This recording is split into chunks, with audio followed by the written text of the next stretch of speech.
28페이지에 있습니다. 요나서 3장 1절부터 10절까지 말씀입니다.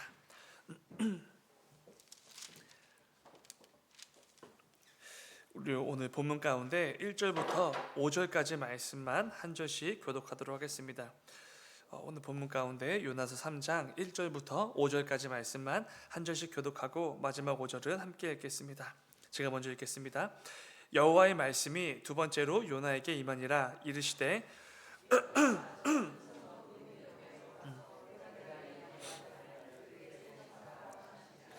요나가 여호와의 말씀대로 일어나서 니느웨로 가니라. 니느웨는 사흘 동안 걸을 만큼 하나님 앞에 큰 성읍이더라.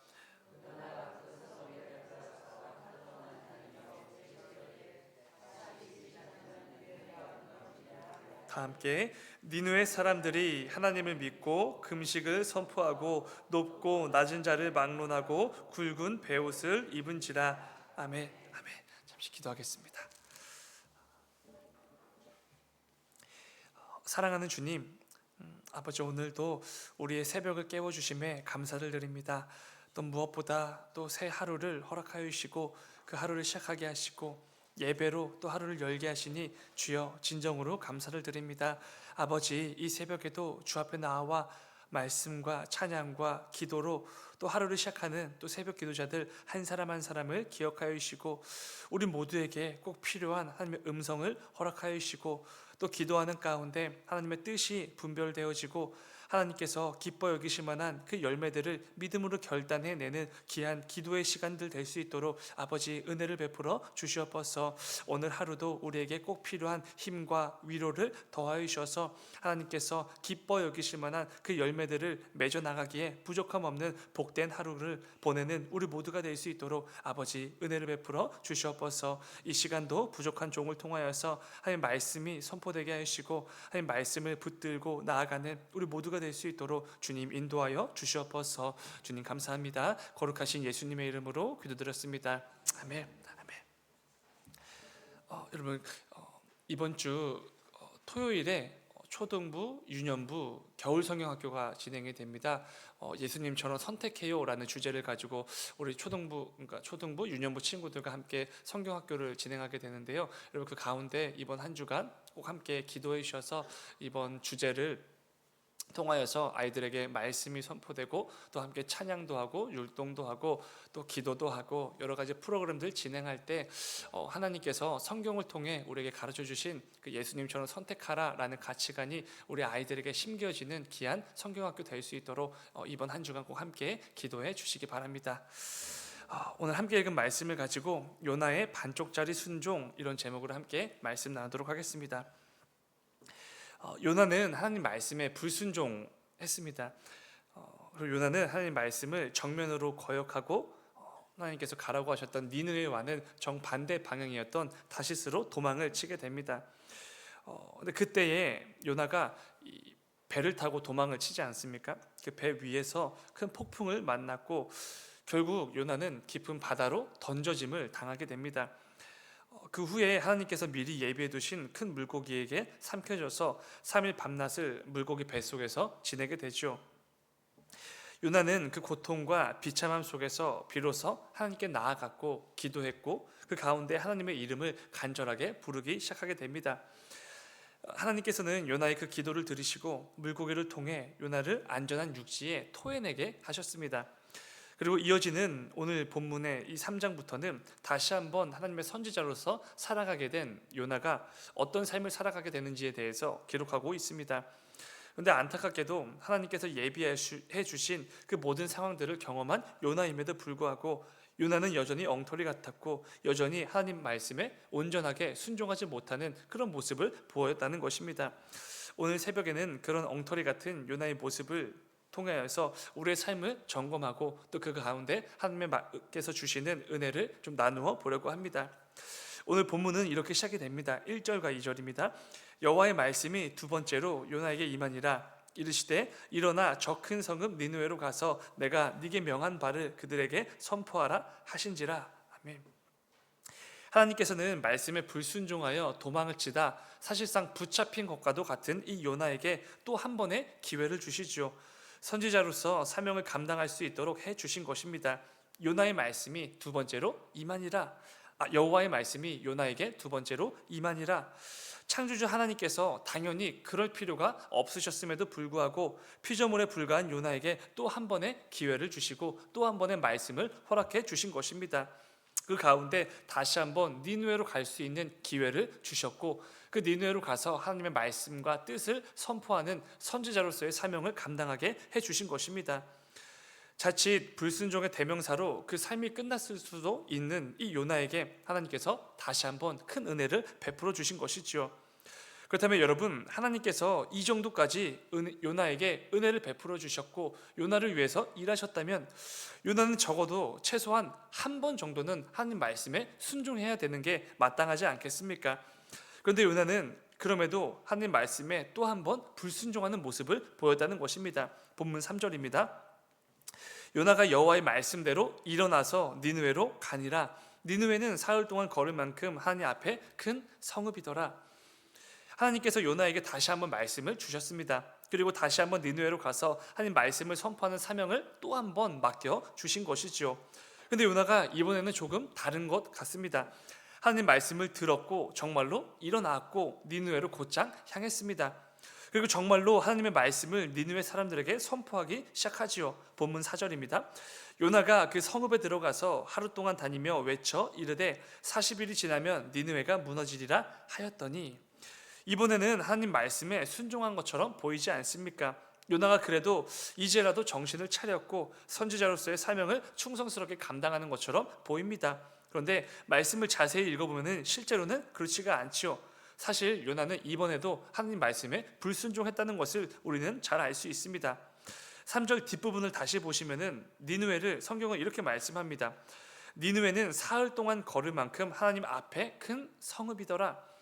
니느웨는 아수르 제국의 수도이지 않았습니까? 군사적으로 문화적으로 중심이 되는 수도였기 때문에 아주 큰 성읍일 수밖에 없었습니다. 그래서 사흘 동안 쉬지 않고 걸어야 겨우 다 돌아볼 수 있는 그 정도로 큰 성이었던 것이죠. 특별히 니느웨는 가벼운 마음으로, 그러니까 우리가 산책을 하듯이 걸었을 때 3일 동안 다 돌 수 있다 이런 의미가 아니라 어떤 여행자가 오랜 기간 여행을 떠날 때에 굳은 각오와 결심을 하고 그 길을 나아갈 때 그 결심과 그 각오를 가지고 3일 동안 걸을 때 모두 다 걸을 수 있다 이런 의미로 큰 성읍이었다는 것입니다. 그러니까 단단한 각오, 단단한 다짐을 가지고 3일 동안 열심을 다해 걸어 다녀야지 전부 다 돌 수 있는 그 정도로 큰 성읍이었던 것이죠. 그런데 니느웨로 간 요나는 그 큰 성 니느웨를 이렇게 돌아다녔다고 말씀합니다. 4절 앞부분을 다시 한번 보시면은 요나가 그 성읍에 들어가서 하루 동안 다니며 외쳐 이르되, 3일 동안을 꼬박 열심을 다해 다녀야지, 열심을 다해 하나님 말씀을 외치고 다녀야지만 겨우 다 돌고 겨우 다 하나님의 말씀을 선포할 수 있는 큰 성읍이었는데 요나는 고작해야 하루 동안만 돌아다니면서 하나님 말씀을 선포하고 그 사명을 감당했다는 것입니다. 이것은 다른 것을 의미하는 게 아니라 요나가 하나님의 말씀을 대충 전했다 이런 의미가 되는 것이죠. 하나님께서 3일 동안 꼬박 다니면서 열심을 다해 니느웨에 가서 하나님 말씀을 선포하라고 명령하신 것이지만 요나는 이번에도 그 말씀에 불순종하여 고작 하루 정도 다니면서 하나님 말씀을 대충 전하고 다녔다는 것입니다. 그렇다면 여러분, 요나가 이렇게 대충 하나님 말씀을 전한 이유가 무엇일까요? 간단하죠. 아직도 그 마음속에 불편함이 남아있는 것입니다. 아직도 하나님의 마음과 하나님의 뜻이 이해가 가지 않고 이번에도 내 뜻이 맞습니다 라는 그 마음이 여전히 남아있던 것이죠. 그래서 하나님 메시지를 대충 전했던 것입니다. 왜냐하면 요나 마음속에는 이 악한 니느웨 사람들이 하나님의 심판을 받아서 멸망해야 마땅하다라는 그 뜻과 생각이 가득했는데 자신이 열심을 다해 하나님 말씀을 선포하면은 이 니느웨 사람들이 혹시라도 죄에서 돌이켜 하나님께 구원을 받는 게 너무나 싫었던 것입니다. 그래서 니느웨 사람들이 혹시라도 죄에서 돌이켜 회개를 받게 될까봐 여기저기 열심을 다해 다니면서 하나님의 그 심판의 메시지를 전한 게 아니라 대충 전했던 것입니다. 그들이 돌이키지 않게 하기 위해서. 그런데 여러분, 하나님의 말씀, 하나님의 뜻은 그게 아니지 아니었습니까? 악한 니느웨 사람들이 죄에서 돌이켜 심판받는 것을 면하기를 하나님께서는 원하셨습니다. 하나님께서는 그 악한 죄인들도 이제라도 돌이켜서 살기를 원하셨던 것이죠. 그래서 하나님께서는 요나를 니느웨로 보내신 것입니다. 그러나 요나는 하나님의 그 뜻, 그 말씀을 이번에도 거부하고 반쪽짜리 순종을 통해 또 한 번의 불순종을 했던 것입니다. 근데 여러분, 제가 꼭 아셔야 될 것은 하나님 앞에서 우리가 성도로서 살아갈 때 반쪽짜리 반만 순종하는 것은 없다는 것입니다. 하나님이 주신 말씀 앞에서 내 마음대로 반은 걸러듣고 반은 순종하고, 이게 사실상 불가능한 것입니다. 우리는 언제나 하나님 말씀 앞에서 순종이든지 불순종이든지 이 두 가지만 할 수 있는 것이죠. 제가 요나의 이 엉터리 같은 모습들을 설명해 드리기 위해서 반쪽짜리 순종 이런 표현을 써서 그런 것이지, 실제로 하나님의 말씀 앞에서 반쪽짜리 순종은 없습니다. 순종이든지 불순종이든지 둘 중 하나죠. 결국 요나는 1장에서 하나님 말씀이 처음 임했을 때도 불순종했는데 3장에서 하나님의 말씀이 두 번째 임했을 때도 불순종했던 것입니다. 여러분, 이쯤 되면 요나가 정말 너무한 사람이지 않습니까? 하나님께서 그럴 필요가 없으신 창조주가 되심에도 불구하고 요나 한 사람을 위해서 그렇게까지 애를 쓰시고 많은 것들을 예비하시고 지금까지 인도해 주셨는데 요나는 또다시 불순종을 한 것입니다. 하나님께서 이 정도까지 하셨으면 요나도 적어도 어느 정도는 좀 했으면 좋겠는데, 또 한 번의 철저한 불순종이라는 결과가 참으로 납득하기 어려운 부분입니다. 그런데 여러분, 놀라운 것은 오늘 말씀의 포인트는 여전히 이 악하고 여전히 엉터리 같은 요나에게 있는 게 아니라, 놀랍게도 이렇게까지 불순종하고 이렇게까지 엉터리 같았던 요나를 통해서도 하나님께서는 일하신다는 것입니다. 이 부패하고 이 엉터리 같은 선지자를 통해서도 하나님께서는 자신의 역사를 이루어 가셨다는 것이죠. 요나는 하루 동안만 다니면서 대충 하나님 말씀을 선포했습니다. 40일이 지나면 니느웨가 무너지리라 라고 선포한 게 전부였죠. 하나님 앞에서도 큰 성읍이라고 불릴 정도로 큰 성이었던 니느웨 사람들에게 하나님의 엄중한 심판의 메시지가 전달되기에는 턱없이 부족한 사역이었습니다. 그런데 놀랍게도 이 한마디 때문에 요나가 대충 임했던 그 사역 한 번을 통해서 놀라운 회개의 역사가 일어나기 시작했다는 것입니다. 본문 5절입니다. 니느웨 사람들이 하나님을 믿고 금식을 선포하고 높고 낮은 자를 막론하고 굵은 베옷을 입은지라. 고작 요나의 그 대충 감당했던 그 사역 한 번을 통해서 니느웨 사람들이 일제히 회개하기 시작했다는 것입니다. 높고 낮은 자를 막론하고, 그러니까 모든 니느웨 사람들이 회개한 것이라는 것이죠. 말 그대로 기적입니다. 뿐만 아니라 이어지는 6절부터는 더욱더 놀라운 말씀들이 이어지게 됩니다. 6절부터 8절까지 말씀인데요, 제가 한번 천천히 읽어드리겠습니다. 그 일이 니느웨 왕에게 들림에 왕이 보좌에서 일어나 왕복을 벗고 굵은 베옷을 입고 제 위에 앉으니라. 왕과 그의 대신들이 조서를 내려 니느웨에 선포하여 이르되 사람이나 짐승이나 소떼나 양떼나 아무것도 입에 대지 말지니 곧 먹지도 말 것이요 물도 마시지 말 것이며 사람이든지 짐승이든지 다 굵은 베옷을 입을 것이요 힘써 하나님께 부르짖을 것이며 각기 악한 길과 손으로 행한 강포에서 떠날 것이라. 아멘. 백성들이 회개하고 죄에서 돌이켰다라는 그 얘기를 들은 니느웨 왕도 곧바로 회개하기 시작합니다. 더 나아가 왕의 조서까지 전국에 내리면서까지 완전한 회개, 철저한 회개를 지금 하고 있는 것이죠. 이것은 굉장히 놀라운 역사지요. 놀랍고 기가 막힌 회개의 광경입니다. 대충 선포한 요나의 그 말 한마디에 회개의 역사가 이렇게까지 일어난 것이죠. 높은 자부터 낮은 자까지, 심지어 왕까지, 그리고 짐승들까지 동원된 참된 회개였습니다. 무엇보다 이들의 회개는 하나님께서도 받으실 만한 진정한 회개였다는 것이죠. 이어지는 10절입니다. 하나님이 그들이 행한 것 곧 그 악한 길에서 돌이켜 떠난 것을 보시고 하나님의 뜻을 돌이키사 그들에게 내리리라고 말씀하신 재앙을 내리지 아니하시니라. 아멘. 우리가 믿는 하나님은 거룩하신 분이시기에, 그리고 공의의 하나님이시기 때문에 죄악을 반드시 심판하셔야만 되는 하나님이십니다. 그런데 그런 하나님께서 자신의 뜻을 돌이키실 정도로 이 니느웨 사람들의 회개는 철저하고 완전한 회개였다는 것입니다. 놀라운 회개의 역사가 일어난 것이죠. 피해 성이라는 별명을 가진 정말 악하고 폭력적인 성이 바로 이 니느웨였습니다. 그런데 그 니느웨가 한순간에 죄에서 돌이켜 하나님께 죄를 자복하며 나아왔던 것입니다. 그리고 하나님께서는 그 회개를 받으셨던 것이지요. 근데 여러분, 중요한 것은 그렇다면 이 회개의 역사가 어떻게 일어나게 되었는가라는 부분이지 않겠습니까? 혹시 요나가 탁월한 지혜와 탁월한 말솜씨가 있어서 이게 가능했겠습니까? 알고 보니 요나가 탁월한 설교자였어서 니느웨의 그 악한 사람들의 그 죄악된 그 마음들을 깨뚫는 설교를 짧지만 대충 전한 거지만 너무나 탁월해서 그 메시지를 듣고 이런 역사가 일어난 것이겠습니까? 절대로 그렇지가 않지요. 이것은 전적으로 하나님의 일하심이었습니다. 니느웨는 앞서 말씀드린 것처럼 피의 성이라고 불릴 정도로 피와 폭력이 끊이지 않는 잔인한 자들의 성이었습니다. 무척이나 교만했고 자기들 잘난 맛에 살고 있었던 대제국 아수르의 수도였죠. 그냥 죄인들로 가득한, 죄악들로 가득한 그런 성이었습니다.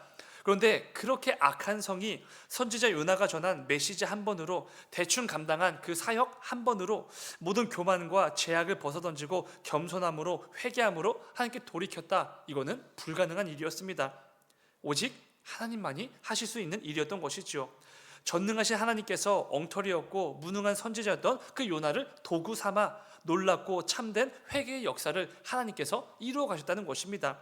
이것 말고는 설명이 안 되는 일이죠. 여전히 연약했고 여전히 엉터리 같았던 그 요나를 통해서도 하나님께서는 자신의 뜻과 계획을 계속해서 이루어 가신 것입니다. 저는 한 사람의 목회자로서 이 부분이 참 큰 은혜가 되었습니다. 매일 매순간 깨닫지만 매일 매순간 까먹는 부분이기도 한데요. 그렇지, 내가 감당하는 이 모든 사역들, 모든 사명들, 모든 주의 일들이 내가 하는 게 아니라 하나님이 하시는 거지, 이걸 또 새삼 깨닫게 됩니다. 나는 그저 하나님의 도구일 뿐이고 나를 통해 일하시는 분은 하나님이시지, 이런 은혜가, 이런 묵상이 있었습니다. 사랑하는 여러분, 우리가 아무리 엉터리 같아도, 아무리 연약하다고 하여도, 아무리 지식이 없고 경험이 부족하다고 하여도 하나님께서는 그런 우리들도 세우시고 부르시고 하나님의 도구로 사용해 주시는 분이십니다. 이것은 우리에게만 허락되어진 말도 안 되는 은혜지요. 여기 계신 대부분의 분들은 교회에서 크고 작은 사역과 봉사들을 감당하시는 분들이시지 않습니까? 종종 근데 이런 생각이 들 때가 있습니다. 나같이 부족한 사람이 뭐라고 이런 걸 감당할 수 있나? 저는 이 사역, 이 직분, 이 봉사, 이 감당할 만큼 그렇게 대단한 사람이 아닙니다. 어떤 능력이나 지혜나 경험이 없어서 이걸 감당할 수가 없습니다. 이렇게 생각할 때가 종종 있지 않습니까? 이러면서 사역에 대한 회의감이 들 때도 있고 또 사역 자체를 우리는 거부할 때도 있습니다. 그런데 여러분, 절대로 그렇지가 않지요. 이것은 어쩌면 겸손이 아니라 오히려 하나님 앞에서 교만한 것일 수도 있습니다. 나에게 어떤 능력이 있고 지혜가 있고 경험이 있으면 하나님의 일 얼마든지 감당할 수 있다라고 생각하는 교만일 수도 있는 것이죠. 애초에 하나님의 일이라는 것은 교회에서 감당하는 크고 작은 모든 일들은 내 능력, 내 지혜, 내 경험, 내 힘으로 감당할 수 있는 것은 아무것도 없습니다. 그런 사람은 애초에 없지요. 우리는 늘 너무나 부족하고 연약하여서 아무것도 할 수 없는 존재들인데, 그럼에도 불구하고 하나님께서 내게 귀한 직분을 맡겨주시고 사역과 봉사를 맡겨주셨기 때문에 우리는 그저 감사함으로 내가 잘 감당하든 못하든 감격과 기쁨으로 충성스럽게 그 일들을 감당해 나가는 것이죠. 여러분, 하나님은 부족한 나를 통해서도 반드시 역사하시는 분이십니다. 저처럼 부족하고 연약한 자도 들어서 주의 종으로 세워주신 것처럼, 그리고 우리 모두에게 직분을 맡기시고 하나님의 일을 감당할 수 있도록 성도로 불러주신 것처럼 말이죠. 우리는 그저 하나님께서 나를 부르신 그 자리에서 겸손하게 충성스럽게 그 일을 감당하며 나아가면 그만인 것입니다. 일은 하나님이 하시죠. 그럴 때 우리는 살아계신 하나님의 인도하심을 경험하게 되는 것이고, 지금도 나와 동행하시며 나를 통해 그 놀라운 역사를 이루어 가시는 그 하나님을 보게 되는 것입니다. 부디 오늘 말씀을 기억하시면서 나 같은 자도 들어서 쓰기를 원하시는 하나님이 계심을 분명히 믿고, 나를 통해 일하시는 그 하나님을 늘 신뢰하심으로 내게 맡기신 모든 삶의 자리와 모든 사역의 자리로 늘 담대하게 나아가시는 저와 여러분이 되시기를 주님의 이름으로 축원을 드립니다. 잠시 기도하겠습니다. 사랑의 주님, 아버지, 우리는 오늘도 하나님께서 내게 맡기신 삶의 자리로 또 사명과 사역의 자리로 나아가게 됩니다. 아버지, 절대로 그냥 나아가지 않게 하시고 오늘 말씀을 붙들고 나아갈 수 있도록 아버지 은혜를 베풀어 주시옵소서. 그래야 해서 나에게 맡기신 그 모든 직장과 사업장과 가정과 또 학업과 교회와 이 모든 자리들 그냥 우연히 내가 나아가는 것이 아니라 내가 어떤 능력이 있어서 지혜가 있어서 그 일을 감당할 만한 자여서 나아가는 게 아니라 부족한 나에게 하나님께서 맡기신 은혜의 자리인 줄을 믿고 그 가운데 나를 통해 역사하시고 그 모든 일들을 이루어 가실 그 하나님을 신뢰함으로 나아가는 우리 모두가 될 수 있도록 아버지 인도하여 주시옵소서. 그래야 해서 그 모든 자리에서 더욱더 담대하게 하나님 주시는 힘과 능력과 지혜와 위로들을 힘입어서 그 모든 것들을 충성스럽게 잘 감당해내는 우리 모두가 될 수 있도록 아버지 은혜를 베풀어 주시옵소서. 주님 감사합니다. 거룩하신 예수님의 이름으로 기도드렸습니다. 아멘. 아멘. 너희는 이렇게 기도하라. 하늘에 계신 우리